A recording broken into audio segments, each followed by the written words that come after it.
আমার নিরাপত্তা দিবে আমার জনগণ। আসলে গানম্যান তো নিরাপত্তা প্রদান করতে পারে না। আমরা যে ফ্যাসিবাদ বিরোধী আন্দোলন, সেই আন্দোলনে আমরা সম্মুখ সারিতে ছিলাম। হবে না, জনগণের রায় অবশ্যই আমরা পাবো ইনশাল্লাহ। নির্বাচন হয়ে যাওয়ার পরে কিন্তু প্রার্থীরা তাদেরকে আর জনগণ খুঁজে পায় না। দেখা যায় জনগণের পাশেই তারা কখনো দাঁড়ায় না।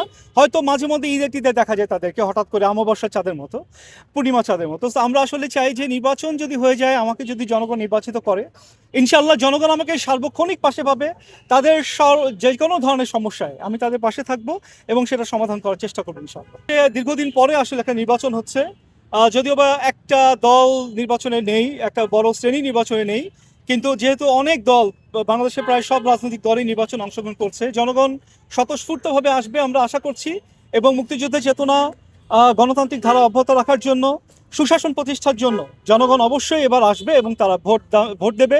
এবং আমরা ভোটের পক্ষে বিপক্ষে বলছি না, আসলে জনগণ তো অনেক স্মার্ট, জনগণ আসলে সবকিছু বোঝে, জনগণই বিবেচনা করবে যে কোন ভোটটা দিতে হবে। ধরুন আমি একজন প্রার্থী হিসাবে আমারটা বলতে পারি যে আপনারা আমাকে ভোট দেন, আমি আপনাদের পাশে দাঁড়াবো। গণভোট কিন্তু কোনো প্রার্থীর না, গণভোটটা হচ্ছে সামষ্টিকভাবে এই দেশে। সো গণভোটের ক্ষেত্রে জনগণ নিশ্চয়ই জানে, তারা আলোচনা করছে, তারা কথাবার্তা বলছে। জনগণের কাছে যেটা ভালো মনে হবে, যদি হ্যাঁ পক্ষে ভালো হয়, জনগণ হ্যাঁ ভোট দিবে। আমি একজন প্রার্থী হিসেবে তাদেরকে প্রচারণা চালাবো না যে হ্যাঁ বা না, আমি জনগণের হাতে ছেড়ে দিচ্ছি। জনগণ যেখানে ভালো মনে করবে তারা হ্যাঁ বা না তারা ভোট দেবে ইনশাল্লাহ। আজকে থেকে আমরা প্রচারণা শুরু করেছি। অনেক প্রার্থী অবশ্য আগে থেকে প্রচারণা শুরু করেছিল, কিন্তু আমরা নির্বাচন কমিশনকে সম্মান জানাই এবং তাদের যে রুলস, সেই রুলস অনুযায়ী 22 তারিখ থেকে আমরা আজকে শুরু করতে যাচ্ছি ইনশাল্লাহ। প্রতিটা নির্বাচনে কিন্তু চ্যালেঞ্জ আছে, সেটা আসলে প্রার্থী তো জনগণ ভোট দেবে। জনগণ যাকে মনে করবে যে সে এই এলাকার জন্য আসলে যোগ্য, তার জন্য কাজ করবে, জনগণের সাথে সবসময় থাকবে, নিশ্চয়ই জনগণের ভোটের উপরেই নির্ভর করবে কে জিতবে। আসলে প্রার্থীর নাম বা হচ্ছে তার যে পদবি, সেটার চাইতে গুরুত্বপূর্ণ হচ্ছে প্রার্থীটা কেমন। তা আমি আশা করছি যে আসলে জনগণ যদি পাশে থাকে, জনগণ যদি আমাকে সাপোর্ট করে, নিশ্চয়ই সে প্রার্থী যতই বড় প্রার্থী হোক না কেন, তাতে খুব বেশি কাজ হবে না। জনগণের রায় অবশ্যই আমরা পাবো ইনশাল্লাহ। তো প্রায় 10 বছর আমরা রাজপথে ছিলাম, আন্দোলন সংগ্রামে করেছি এবং জনগণের ভোট এবং ভাতের যে অধিকার, সেই অধিকার রক্ষায় আমরা সবসময়ের জন্য জনগণের পাশে ছিলাম। এবং বিগত যে ফ্যাসিবাদ বিরোধী আন্দোলন, সেই আন্দোলনে আমরা সম্মুখ সারিতে ছিলাম। যুগপৎ আন্দোলনে আমরা কাজ করেছি বিএনপির সাথে। সো আমি আশা করি যে জনগণ এই বিষয়গুলো সবাই জানে, এবং যেহেতু জনগণের সাথে সার্বক্ষণিক ছিলাম, সবসময়ের জন্য ছিলাম, অতএব জনগণ নিশ্চয়ই আমাকে সাপোর্ট করবে। আমি আশাবাদী যদি জনগণ পাশে থাকে, যে কোনো ফলাফল আনা সম্ভব। পরিবেশ এখনো ভালো আছে আলহামদুলিল্লাহ।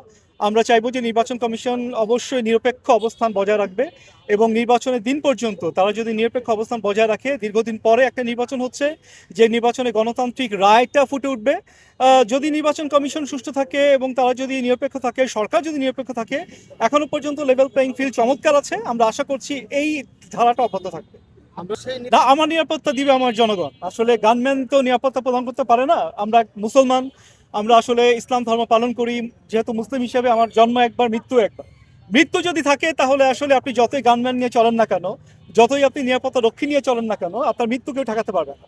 সো আমি আল্লাহর উপর ভরসা করছি, ইনশাল্লাহ জনগণ আমাকে সাপোর্ট দিবে, জনগণ আমাকে নিরাপত্তা দিবে, আল্লাহ আমাকে নিরাপত্তা দিবে ইনশাল্লাহ। আগবারই আমি এমন কিছু বলতে চাই না, যেমন নির্বাচনের আগে অনেক প্রার্থী অনেক কিছু দিয়ে দেয়, কিন্তু নির্বাচনের পরে আর তেমন কিছুটা পায় না জনগণ। আমরা জনগণকে বলতে চাই, যদি আমি নির্বাচিত হই, আপনাদের সমস্যাগুলো আপনারাই আমাকে বলবেন যে কোন কোন সমস্যাগুলো আছে। আমরা স্থানীয় প্রশাসন, আপনি জানেন যে প্রার্থীর পক্ষে একা কিন্তু কোনো সমস্যার সমাধান করা সম্ভব না। এখানে আসলে অনেকগুলো সরকারি সংস্থা জড়িত আছে, বিশেষ করে স্থানীয় সরকার আছে এবং সড়ক বিভাগ আছে, বিভিন্ন পর্যায়ের আপনার মন্ত্রণালয় আছে।